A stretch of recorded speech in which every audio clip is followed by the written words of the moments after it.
ಕ್ಷೌರಿಕರ ಮೇಲೆ ಬಿಜೆಪಿ ಮುಖಂಡ ಹಲ್ಲೆ ಮಾಡಿದಂತಹ ಪ್ರಕರಣಕ್ಕೆ ಸಂಬಂಧಪಟ್ಟ ಹಾಗೆ ಒಂದು ಮೇಜರ್ ಟ್ವಿಸ್ಟ್ ಲಭ್ಯವಾಗಿದೆ.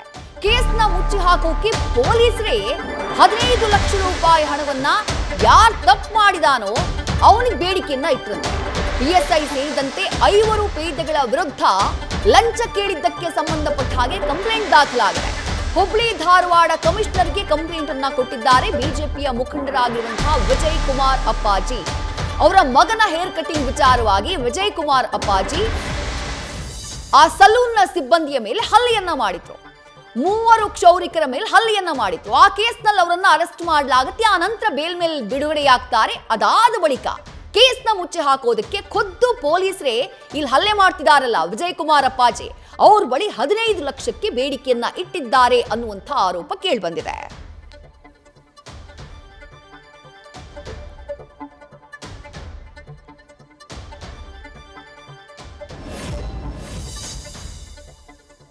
ಈ ದೂರನ್ನು ಕೊಡಲಿಕ್ಕಿಂತ ಮುಂಚೆನೇ ಸುಮಾರು ಒಂದು 10-12 ಡೇಸ್ ಬಿಫೋರ್ ನಮಗೆ ಇದ್ರ ಬಗ್ಗೆ ಮಾಹಿತಿ ಬಂತು.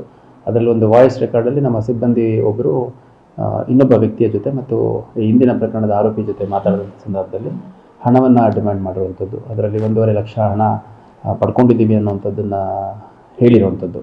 ಇಷ್ಟರ ಹಿನ್ನೆಲೆಯಲ್ಲಿ ನಾವು ಒಂದು ತನಿಖೆಯನ್ನು ವಿಚಾರಣೆಯನ್ನು ಮಾಡಿ ವಿಚಾರಣೆಯಲ್ಲಿ ನಮ್ಮ ಸಿಬ್ಬಂದಿ ಒಬ್ಬರನ್ನು ಅಮಾನತು ಮಾಡಲಾಗಿತ್ತು. ಮತ್ತು ಸಬ್ ಇನ್ಸ್ಪೆಕ್ಟರ್ ಅವ್ರದ್ದು ಉಲ್ಲೇಖ ಇದೆ, ಬಟ್ ಸಬ್ ಇನ್ಸ್ಪೆಕ್ಟರ್ ಅವ್ರ ಜೊತೆ ಯಾವುದೋ ಒಂದು ನೇರ ಕಮ್ಯುನಿಕೇಷನ್ ಇಲ್ದಿರೋದ್ರಿಂದ ಅಲ್ಲಿ ಪಾರದರ್ಶಕ ವಿಚಾರಣೆ ಮತ್ತು ಆ ಪ್ರಕರಣದ ತನಿಖೆ ಪಾರದರ್ಶಕವಾಗಿ ನಡೀಬೇಕು ಅಂತ ಸಂಬಂಧಪಟ್ಟ ಸಬ್ ಇನ್ಸ್ಪೆಕ್ಟರ್ ಒಬ್ಬರನ್ನು ನಾವು ಕಂಟ್ರೋಲ್ ರೂಮ್ ರಿಪೋರ್ಟ್ ಮಾಡಿಸಿದ್ವಿ.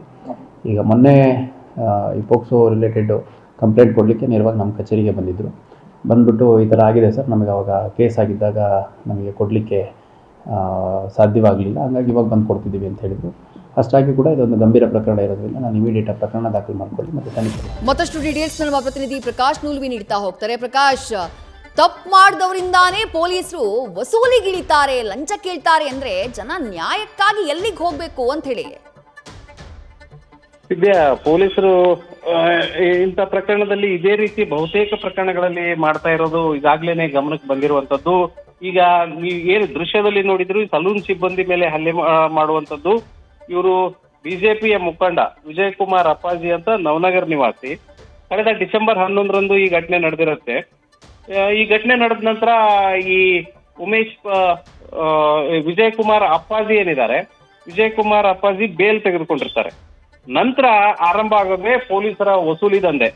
ಈಗ ಏನು ಈ ವಿಜಯ್ ಕುಮಾರ್ ಅಪ್ಪಾಜಿ ಕೊಟ್ಟಿರುವ ದೂರಿನ ಪ್ರಕಾರ ಈ ನವನಗರ ಪೊಲೀಸ್ ಠಾಣೆಯ ಸಿಬ್ಬಂದಿ, ಇದರಲ್ಲಿ PSI ಉಮೇಶ್ ಪಾಟೀಲ್ ಸೇರಿದಂತೆ SHO ಜಗದೀಶ್ ಹಟ್ಟಿ, ಭೀಮಪ್ಪ ಹಚ್ಚಡದ, ವಿಕ್ರಮ್ ಪಾಟೀಲ್, ರವಿ ಹೊಸಮನಿ ಇವರೆಲ್ಲ ಸೇರ್ಕೊಂಡು ಇದನ್ನ ಒಂದು ಬಲೆ ಹೆಣೆಯೋದಕ್ಕೆ ಟ್ರೈ ಮಾಡ್ತಾರೆ. ನಿನ್ನನ್ನ ರೌಡಿ ಚೀಟಲ್ಲಿ ಸೇರಿಸ್ತೀವಿ, ನಿನ್ಗೆ ಗಡಿಪಾರ್ ಮಾಡ್ತೀವಿ, ನಿನ್ನ ವಿರುದ್ಧ ಕ್ರಮ ಕೈಗೊಳ್ತೀವಿ.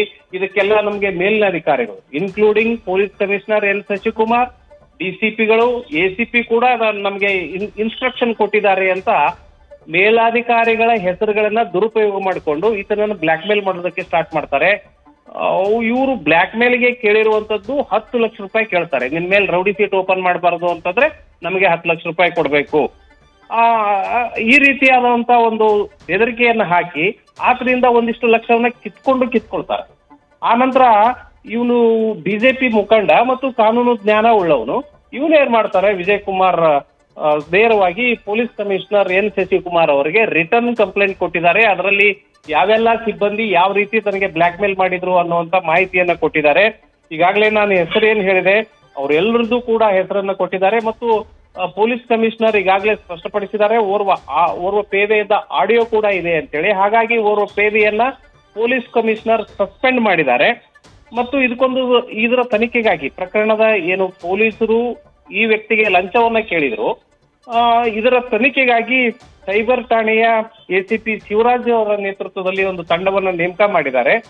ಈ ತಂಡದ ವರದಿ ಬಂದ ನಂತರ ಸೂಕ್ತ ಕ್ರಮ ಕೈಗೊಳ್ಳೋದಾಗಿ N ಶಶಿಕುಮಾರ್ ಭರವಸೆ ನೀಡಿದ್ದಾರೆ. ವಿದ್ಯಾ, ಥ್ಯಾಂಕ್ ಯು ಪ್ರಕಾಶ್ ತಮ್ಮೆಲ್ಲ ಡೀಟೇಲ್ಸ್ಗೆ. ನ್ಯೂಸ್ ಫಸ್ಟ್ ನಿರ್ಭೀತಿಯಿಂದ ನಿಮ್ಮ ಪರವಾಗಿ.